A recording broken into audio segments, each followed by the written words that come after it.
What's going on, guys? Mirai here, and welcome back to another Genshin Impact video. So today we'll be talking about Kazuha, and as you guys know, he just dropped, and we did manage to max him out at level 90. And I also got his talents to somewhat a decent level. So I have did all my tests, and I'm going to share with you guys the results and the entire build for Kaedehara Kazuha. So without further ado, let's jump right into it.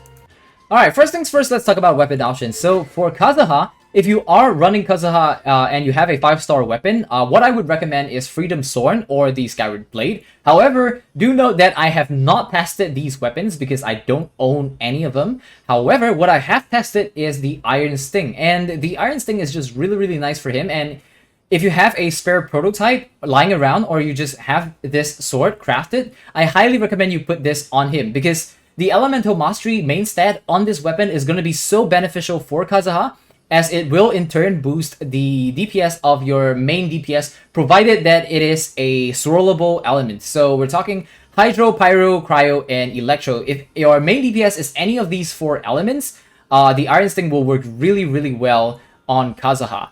Next, let's get into his artifacts. So right now I'm using the 4-piece Viridescent Venerer, and it works really well, and I will go into the stats real quick. But the purpose of using this 4-piece set is because it increases swirl by 60%, and that is really good in and of its own. And also, it decreases the opponent's elemental resistance to the element infused in the swirl by 40%. So once again, this ties in really well if your main DPS is of the swirlable element. Once again, it's Pyro, Cryo, Hydro, or Electro. So let's get into the stats of the artifacts real quick. And for the flower and the feather specifically, because their main stat is locked, what you want to have on their substats is Elemental Mastery. So I highly recommend as much Elemental Mastery as you can on the substats for the feather and the flower.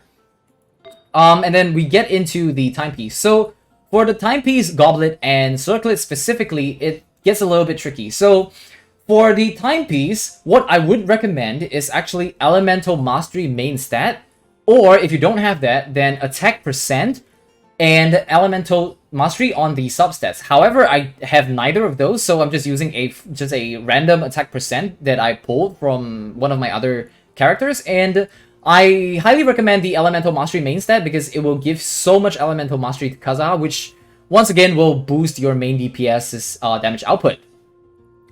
And then we get to Goblet. So Goblet is pretty standard. I'm running a Nemo damage bonus Goblet, and once again I have a little bit of Elemental Mastery here as well. So the idea is actually just to build as much Elemental Mastery as you can on Kazuha, while retaining the 4-piece Viridescent set.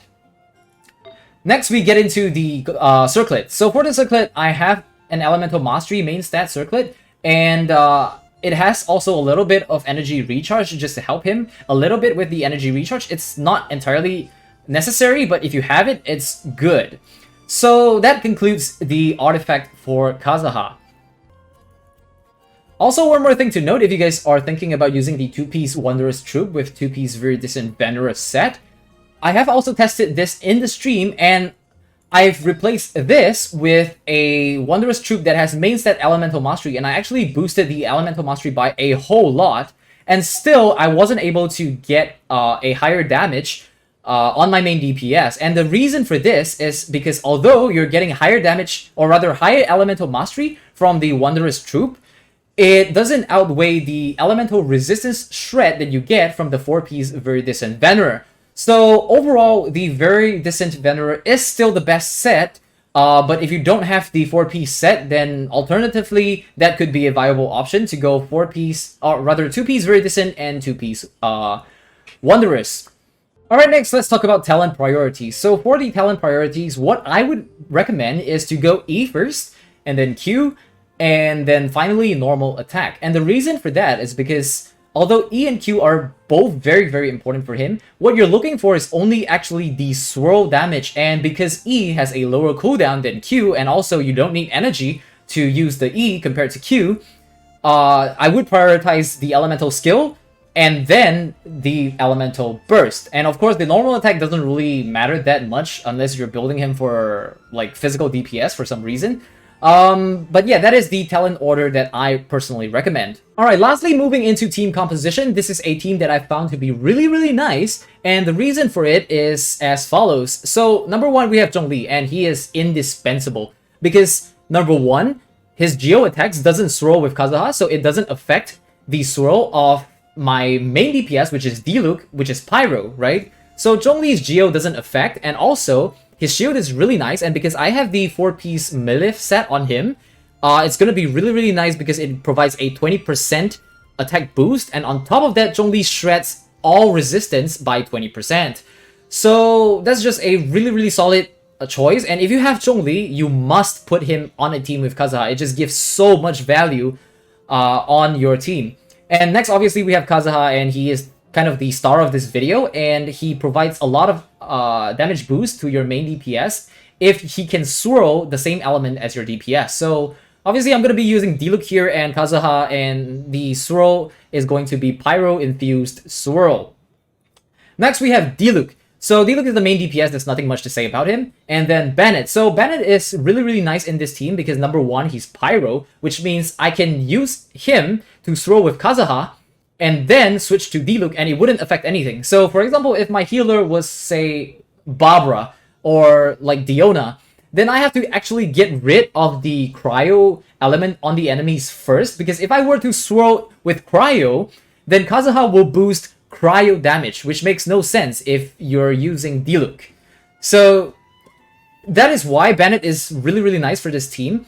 Alternatively, you can use a healer that does not swirl with Anemo, and the option would be Jean. So obviously you can't swirl Anemo with Anemo, and that means Diluc is the only swirlable element, and he's your main DPS in this team, and it just works out to be a really good team as well. The last category of team that I would want to talk about is if you have two different swirlable elements, and in this case I have Diluc and Diona, and both of them are swirlable with Kazuha. In this case, you must be careful not to swirl Kazuha with Cryo from Diona, and it gets a little bit tricky, but I will show you how to do it. So, the trick is to go into Diluc, infuse your Pyro, and then go into Kazuha and swirl with Pyro first.